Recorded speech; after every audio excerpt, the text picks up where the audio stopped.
नमस्कार दर्शकों, मैं शिवानी स्वागत करती हूँ आप सभी का वास्तु एसोसिएट्स की तरफ से।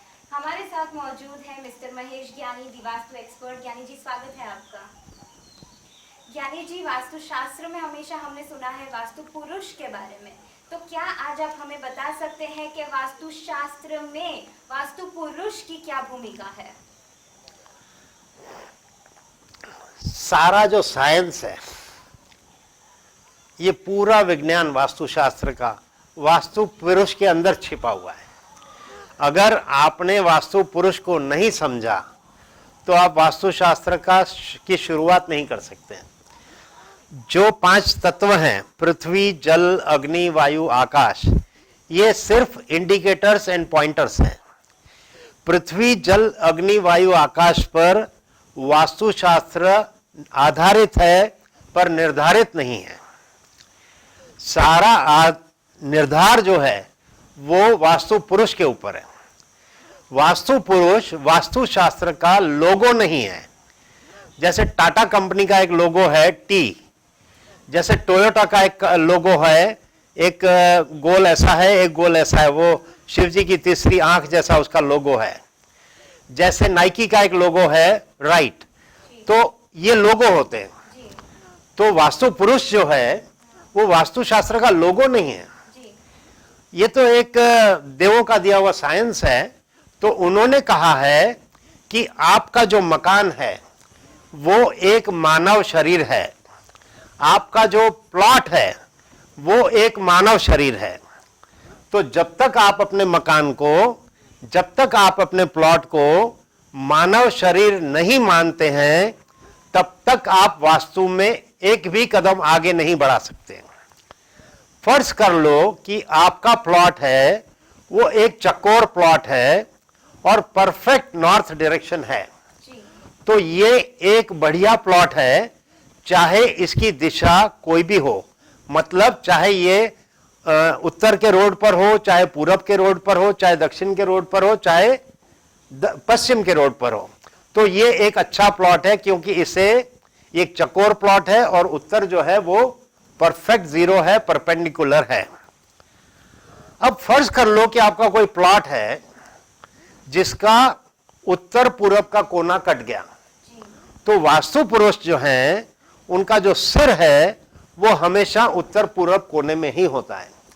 और अगर किसी प्लॉट का उत्तर पूरब का कोना कट गया तो उस प्लॉट का सिर कट गया। अगर बहुत ब्लंटली कहूं या साफ शब्दों में कहूं तो वह प्लॉट कोमा में है, वह प्लॉट को ब्रेन हेमरेज हो गया है, क्योंकि उसको सिर है ही नहीं। उसी तरह से दक्षिण और पश्चिम कोना जहां मिलता है उसे नैऋत्य कोना कहते हैं, साउथ वेस्ट का कॉर्नर। वहां वास्तु पुरुष के पांव आते हैं।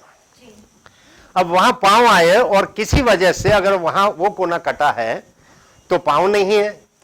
आप उसके अंदर उस प्लॉट में भवन निर्माण करके रह रहे हैं, आप कहते हैं मैं दौड़ना चाहता हूं, मैं भागना चाहता हूं, मैं बहुत प्रगति करना चाहता हूं।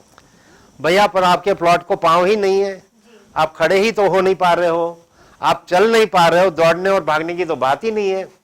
तो पुरुषार्थ आप कर रहे हैं लेकिन आप कहीं पहुंच नहीं पा रहे, क्योंकि आपके प्लॉट में। अब फर्ज कर लीजिए हम बिल्डिंग की बात करते हैं। अब बिल्डिंग में ऐसा है कि वास्तु पुरुष की जो रीढ़ की हड्डी है, स्पाइन जो है, पेट जो है, वो बिल्कुल ब्रह्म में आता है। और आपने वहां पर बेसमेंट किया है या आपने वहां पर बहुत सारा वजन रख दिया है। फर्ज कर लो वहां सीढ़ी रख दी है, तो आपने वास्तु पुरुष की रीढ़ की हड्डी के ऊपर सीढ़ी रख दी, जो एक स्टैटिक वेट है, जो 10 माला, 15 माला, 4 माला, 3 माला बिल्डिंग की है। अब वो परमानेंट वेट है, स्टैटिक वेट है, और वो सबसे ज्यादा वजनदार है। तो वास्तु पुरुष को पीड़ा हो रही है।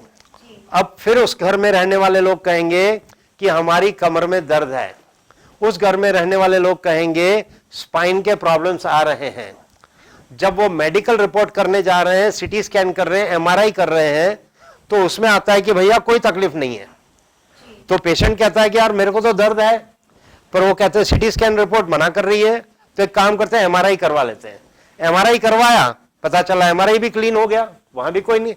अरे भैया, आपको तकलीफ है ही नहीं, ये तकलीफ वास्तु पुरुष को है। इसलिए वास्तु पुरुष ये कह रहा है कि आप मेरा कुछ करिए, आपने मेरी पीठ के ऊपर ये जबरदस्त वेट रखा है, मैं डिस्कंफर्ट में हूं, मुझे पीड़ा हो रही है, आप प्लीज कुछ वास्तु निवारण कीजिए। तो 90% की जो समस्याएं आती हैं वो वास्तु दोष से आती हैं, बीमारी की और दूसरी अन्य। तो समझो कि जहां वास्तु पुरुष का सिर है, अब वहां स्टेयरकेस भी है और वहां लिफ्ट भी है। अब अगर लिफ्ट है, वास्तु पुरुष सो रहे हैं और लिफ्ट है जो ऊपर नीचे हो रही है, कैन यू बिलीव कि वो लिफ्ट वास्तु पुरुष के सिर के अंदर से होके अंदर बाहर हो रही है? महा अपराध मानते हैं। मतलब एक ऐसा अपराध है वास्तु दोष का कि जिसकी कोई माफी नहीं है। तो लोग कहते हैं हमें ब्रेन हेमरेज हो गया, हमें पैरालिसिस हो गया, हमें ये हो गया, हमें वो हो गया, जो सिर्फ, अरे भैया ईशान में आपने स्टेयरकेस रखी है, ईशान में आपके लिफ्ट है, आप क्या एक्सपेक्ट करते हो अपनी हेल्थ से? आप एक्सपेक्ट नहीं कर सकते। आपने वास्तु पुरुष को पीड़ा दी है। तो वास्तु पुरुष की महत्वता बहुत है। वास्तु पुरुष एक ह्यूमन बॉडी है, उसके 9 अति मर्म स्थान है और 9 मर्म स्थान है। तो जब भी डिजाइनिंग की जाती थी पहले, आज भी जब हम करते हैं, तो हम इस बात का ध्यान रखते हैं कि जो अति मर्म स्थान है उसके ऊपर कोई कंस्ट्रक्शन ऐसी नहीं होनी चाहिए जिससे वास्तु पुरुष को पीड़ा हो।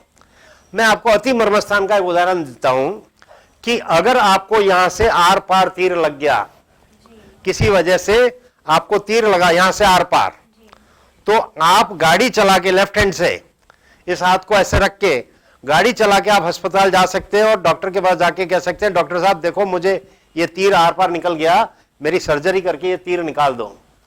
लेकिन अगर आपको यहां पर सिर्फ फुट रूल, बच्चे जो फुट रूल यूज करते हैं, वो फुट रूल अगर यहां पर चोट लग गई तो आपको इतनी पीड़ा होगी कि आप जमीन पे बैठ जाओगे और रोते रोते बड़ी मुश्किल से बचोगे। क्यों? क्योंकि ये चोट अति मर्म स्थान पे लगी है।